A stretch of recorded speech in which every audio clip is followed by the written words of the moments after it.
Team India T20 world cup 2026ను సొంతం చేసుకున్న నేపథ్యంలో బీసీసీఐ భారత జట్టుకు 131 కోట్ల భారీ నజరానాను ప్రకటించింది. ఈ విషయాన్ని బీసీసీఐ సెక్రటరీ దేవజిత్ సైకియా తెలిపారు. అద్భుత ప్రదర్శనతో టీ20 ప్రపంచ కప్ విజేతగా నిలిచిన టీమిండియాకు బీసీసీఐ 131 కోట్ల నగదు బహుమతిని ప్రకటించిందని సైకియా తెలిపారు.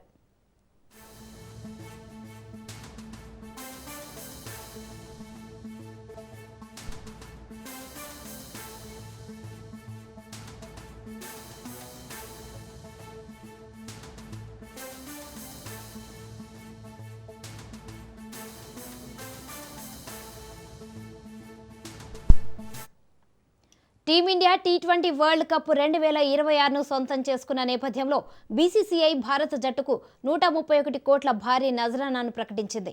ఈ విషయాన్ని బీసీసీఐ సెక్రటరీ దేవజిత్ సైకియా తెలిపారు.